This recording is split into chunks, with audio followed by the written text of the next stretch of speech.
Hi everyone, Frank DeMore here on May the 5th, 2013. And normally I don't post on Sunday, but because of what's taking place in the Middle East, I thought it prudent to give you some information about what's happening, because it is leading to a major prophecy that's coming up soon.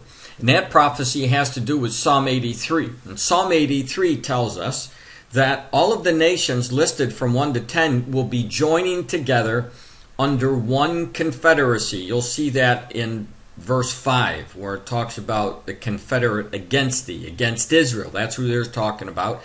And in verse 4, it talks about them cutting off Israel.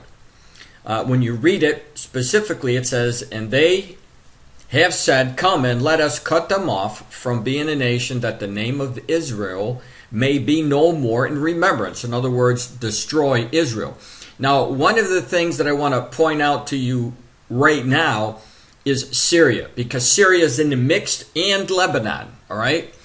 And Lebanon, and when we have action taking place within the countries that are named in the prophecy, I need to really point that out, because we're moving in that direction.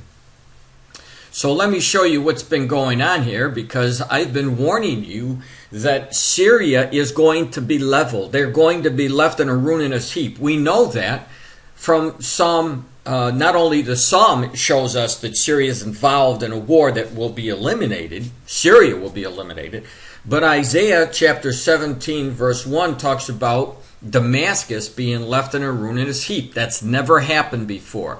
Also, Jeremiah chapter 49, 23 through 27 talks about Damascus again being burnt up, flames. When you take a look at it, what it's saying to us.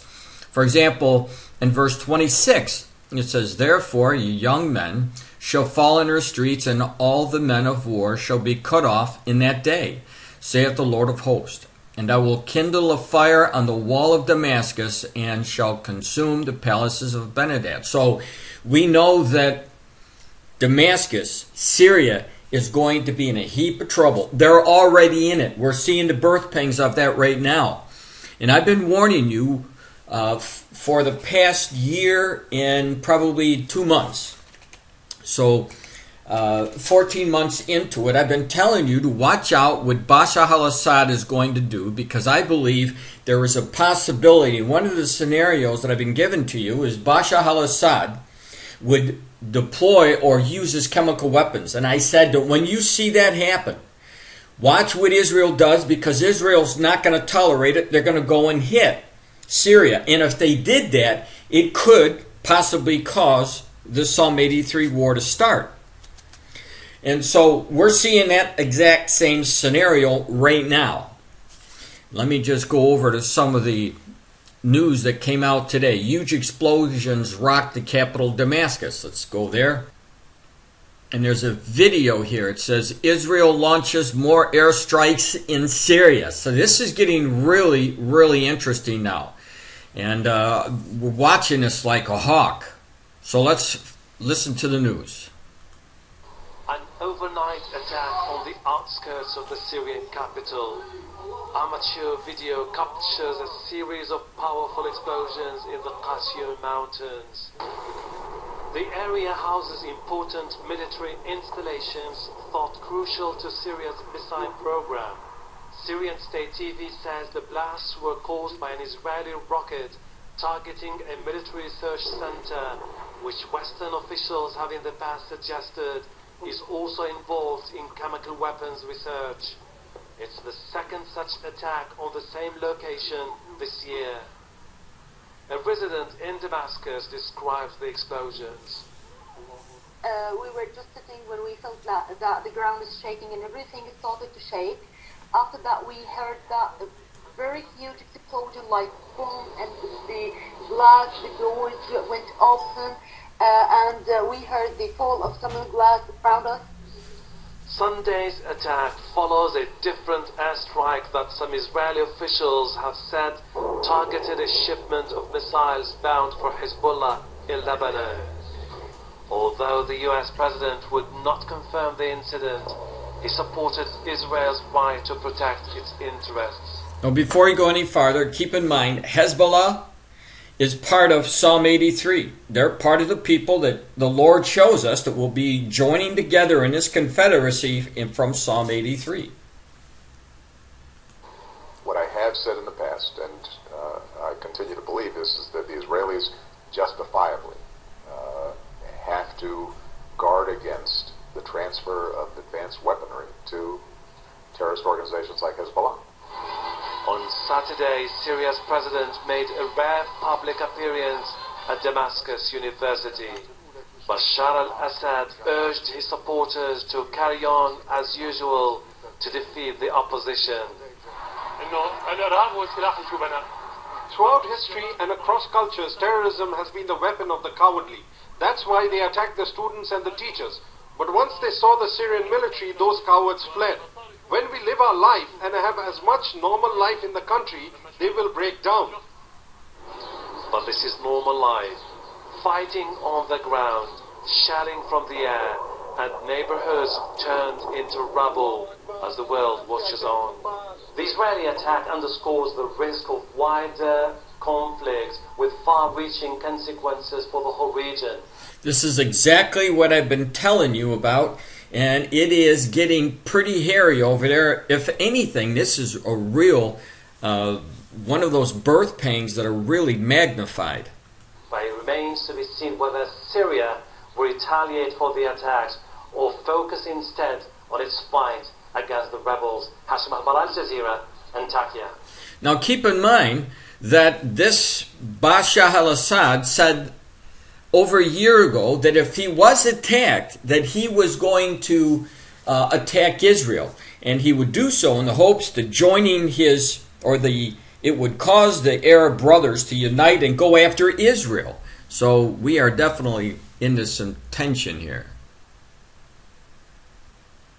So I'm going to click on to another video, and if you go to my website, I'll have all those links there. You'll be able to see all those links. But what I'm trying to show you is this information is something that is, I believe, with all my heart, a prelude to what we're going to see soon. And I believe that that's going to be the Psalm 83 war. As a matter of fact, I'm really surprised that it hasn't already started. But look at this. It says Israel strike opens door to all possibilities. And what they're talking about here is war. The Syrian information minister says Israeli airstrikes against 3 targets on the outskirts of Damascus opens the doors to all possibilities. Omran Zoabi comments came after an emergency cabinet meeting. A Western source called the new strike a hit on Iranian missiles bound for Lebanon's Hezbollah. Although Zoabi did not hint a concrete course of action, he said it was Damascus' duty to protect the state from any domestic or foreign attack through all available means. Missiles struck a research center near the Syrian capital Damascus, setting off blasts and causing casualties. Syrian state news agency Sana'a reported on Sunday, saying the missiles attack was launched by Israel. In addition, Sunday's raid also damaged some gas stations and other civil facilities less than 3 kilometers away from the site. Sunday's attack is the 3rd Israeli assault this year on Syrian soil. Previous strikes on Syria by Israel, which commands one of the most advanced militaries in the world, is backed by the United States, have not elicited a military response from Syria or its allies Iran and Lebanon's Hezbollah. The Syrian army has blocked the road leading to the Jamreya research center, but scrapes of ammunition can be seen around the damaged gas stations. Israel did not confirm the strike. Syria's revolt-turned-civil war has entered its 3rd year, and 70,000 people have been killed. Millions have been displaced, and the conflict threatens to destabilize the entire region and draw in world powers who hope to influence the outcome. So there you have it. Damascus is on the verge of becoming a ruinous heap. And if they engage Israel any more than they are now, all bets are off. Because like I said before, I really believe that we may be at the cusp of one of the major prophecies that haven't been fulfilled yet. And that's why I'm taking my Sunday, which I normally take off, to give you this information. All right, so let's go to another one. This is from the Jerusalem Post. The report, Syria stations missile batteries aimed at Israel.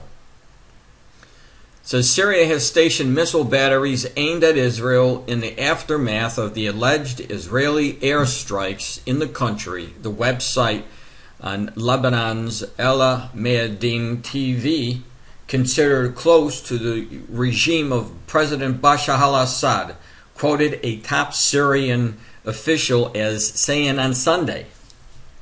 Now, the report came as the Syrian Information Minister Amran Zabawi said that on Sunday that the alleged Israeli airstrikes against 3 targets on the outskirts of Damascus opened the door to all possibilities. So essentially, they're saying the same thing we just saw in this other report.